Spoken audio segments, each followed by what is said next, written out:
Assalamualaikum warahmatullahi wabarakatuh. Perkenalkan, nama saya Marifatul Hanifah dari kelas TBIN 5A dengan NIM 12210193038. Di sini saya akan menjelaskan tentang berbagai istilah dari statistik dan SPSS.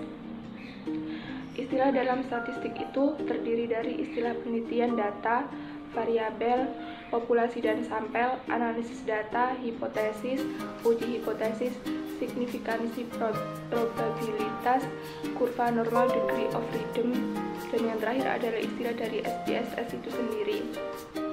Baik, langsung saja yang pertama yaitu data. Data merupakan suatu hal pengukuran atau pengamatan yang dikumpulkan baik berupa fakta, angka, besaran, kategori, ataupun pernyataan yang memberikan gambaran mengenai perbedaan atau persamaan suatu individu atau objek lain berdasarkan karakteristiknya. Pada dasarnya, data itu terbagi menjadi dua jenis, yaitu data kualitatif dan data kuantitatif. Data kualitatif yaitu data yang bukan dalam angka, sedangkan data kuantitatif adalah data dalam bentuk angka. Istilah yang kedua yaitu variabel. Variabel merupakan suatu nilai karakteristik dari suatu unsur yang sifatnya berubah-ubah, misalnya harga, umur, dan lain sebagainya. Kemudian yang ketiga adalah populasi atau sampel. Populasi merupakan kumpulan yang lengkap dari suatu elemen atau unsur yang sejenis, akan tetapi dapat dibedakan satu sama lain karena nilai karakteristiknya berlawanan, seperti jenis kelamin, umur, wajah, dan lain sebagainya. Ukuran data pada populasi disebut dengan parameter. Sampel sendiri merupakan bagian dari populasi yang disebut juga sebagai contoh yang dapat mewakili objek yang akan diselidiki. Misalnya diambil 100 dari 1000 perusahaan yang akan diselidiki. Ukuran data pada sampel disebut statistik. Selanjutnya yaitu hipotesis. Dalam statistik, pengujian hipotesis merupakan bagian terpenting untuk mengambil keputusan. Dengan melakukan pengujian hipotesis, seorang peneliti akan dapat memahami atau menjawab pertanyaan-pertanyaan yang diajukannya dengan menyatakan penolakan atau penerimaan terhadap hipotesis. Hipotesis sendiri itu merupakan jawaban sementara sebelum percobaan dilaksanakan yang didasarkan pada hasil studi literatur. Hipotesis biasanya memuat pernyataan-pernyataan yang bersifat netral atau hal yang umum terjadi. Kebenaran hipotesis secara pasti tidak pernah diketahui kecuali jika dilakukan pengamatan terhadap seluruh anggota populasi.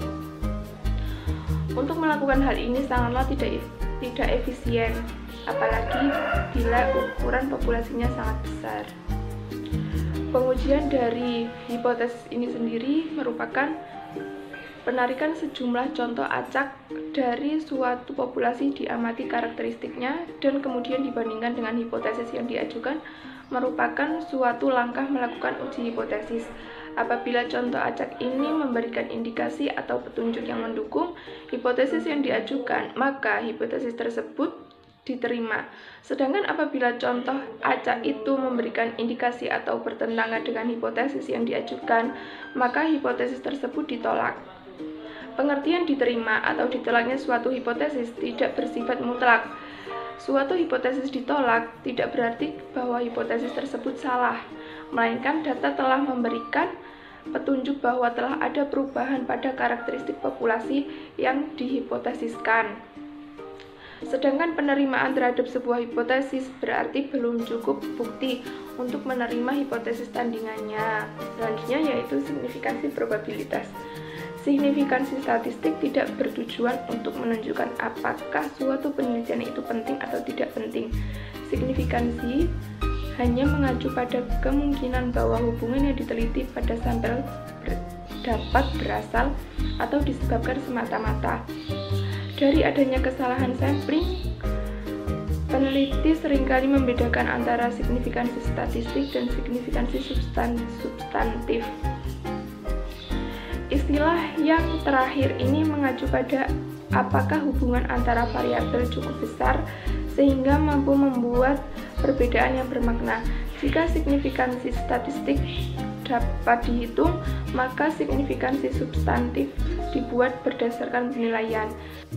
Yang terakhir yaitu istilah dari SPSS.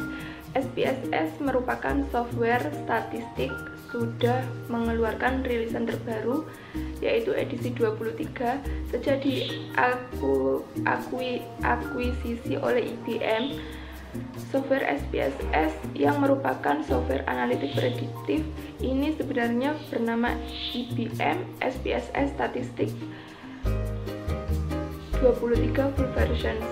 Software ini banyak digunakan untuk menyelesaikan permasalahan statistik bidang bisnis, masalah riset pada bagian analisis ad hoc, baik pada statistika deskriptif maupun statistika inferensial.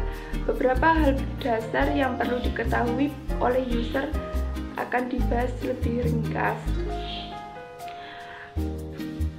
Dari SPSS itu sendiri terbagi dari dua bagian, yaitu SPSS data editor atau output, yang kedua yaitu entry data dan penyimpanan data. Sekian penjelasan dari saya mengenai istilah dari statistik dan SPSS. Kurang lebihnya saya mohon maaf yang sebesar-besarnya. Akhirul kalam. Wassalamualaikum warahmatullahi wabarakatuh.